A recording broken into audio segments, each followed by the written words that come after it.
நான் 9ஆம் கிளாஸ் தமிழ் மீடியங்க. நாங்கள் படித்த காலத்தில் நாங்கள்லாம் அவ்வளோ ஆர்வமாக படிக்கலை. அதனால் இங்கிலீஷில் செம்ம வீக்கு.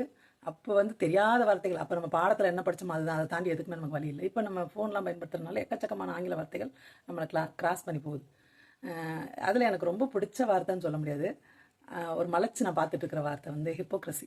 அது இப்போ இந்த அராத்து அவர்களோட எழுத்துக்கள் பழக்கமான பிறகு ஒரு 4-5 ஆங்கில வார்த்தைகள் எனக்கு பழக்கமாயிருக்கு. அதில் முக்கியமான வார்த்தை ஹிப்போக்ரஸி. ஒரு பையன், சின்ன பையன் தான், அவன் வீடியோ போட்டுட்ருக்கான். ஹிப்போக்ரஸின்ற தலைப்பில் போட்டுட்ருக்கான். ஒரு வீடியோ பார்த்தேன். அதில் வந்து ஒரு விஷயத்தை வந்து பொண்ணு செஞ்சால் எப்படி எடுத்துக்கிறாங்க, பையன் செஞ்சால் எப்படி எடுத்துக்கிறாங்க அப்படின்ற மாதிரி கொண்டு போகிறான். பையன் செஞ்சால் வந்து தப்பாக எடுத்துக்கிறாங்க, பொண்ணு செய்யும்போது அதை தப்பாக எடுத்துக்க மாட்டாங்க, ரொம்ப ஜாலியாக கலாய்ச்சிட்டு போயிடுறாங்க அப்படி சொல்லிட்டு இருக்கான். கமெண்ட்லேயே ஹிப்போக்ரஸின்னு ஒன்று இருக்குது அப்படின்றது எனக்கு இந்த பையன் பேசும்போது தான் புரிஞ்சு. கமெண்ட் வந்து அதில் உண்மை கிடையாது. எல்லா கமெண்ட்டுமே நானே சொல்லிட்டு இருக்கேன்ல, ஒரு யூடியூபரை வந்து வெறித்தனமாக ஃபாலோ பண்ணிட்டு இருப்பாங்க, லைக் போடுவாங்க, ஆனால் அவங்கள கேவலமாக திட்டிகிட்டே இருப்பாங்க. நமக்கு எப்பயுமே ஒருத்தவங்களை பிடிக்கலன்னா நம்ம அவங்க மூஞ்சிலே முழிக்கக்கூடாதுன்னு நினைப்போம். நிஜம் அதுதான். ஆனால் ஒருத்தரை வெறுத்துக்கிட்டே ஃபாலோ பண்ணுறது ஒன்று இருக்குல்ல, அது வந்து ஹிப்போக்ரஸியாக தான் நான் பார்க்குறேன். போலித்தனம். அவங்கள ஃபாலோ பண்ணுறது தான் அவங்களோட இஷ்டமாக இருக்குது, ஆனால் அதை வெறுக்கிறது மாதிரி காட்டிக்கிட்டு ஃபாலோ பண்ணுறாங்க.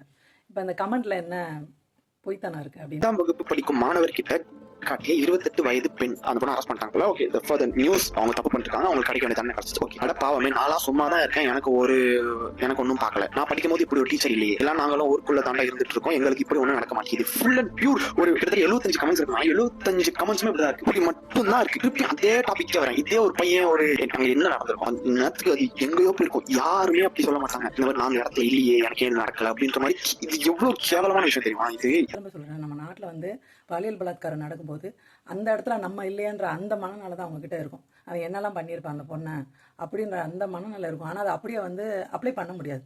போலித்தனமாக தான் நடிக்கணும். அதனால தான் ஒரு பெண்ணுக்கு அநீதி நடக்கும்போது கொதிச்சு எழுகிற மாதிரி கமெண்ட் பண்ணிட்டு இருப்பாங்க. அவங்க வந்து நான் அந்த இடத்துல இல்லையேன்னு சொல்ல முடியாது. அதே இந்த மாதிரி சில விஷயங்கள் நடக்கும்போது, பெண்ணே வழியை வந்து ஒரு ஆணுக்கிட்ட ஏதாவது ஒன்று பண்ணும்போது அப்போ வந்து அந்த இடத்துல நான் இல்லையே, ஏன்னா அப்போ வந்து அதை தப்பாக யாருமே எடுத்துக்க மாட்டாங்க. அதனால அந்த இடத்துல அவங்க பதிவு பண்ணுறாங்க. நிஜத்திலே வந்து ஒரு பெண் பாலியல், ஒரு பெண்ணோ இல்லை சிறுமியோ ஏதோ ஒன்று பாலியல் துன்பங்களுக்கு ஆட்படும் போதும் அந்த ஆணோட நினப்பு வந்து அங்கே என்ன நடந்திருக்குன்ற கற்பனையில் தான் இருக்கும். இப்போ மாடர்ன் ட்ரெஸ்னால் நம்ம பண்பாட்டு சீரழிவு, கவர்ச்சியாக இருக்கும் அப்படிலாம் நம்ம சொல்கிறோம். ஆனால் அதை விட மோசமான கவர்ச்சி சேலையில் காட்ட முடியும்.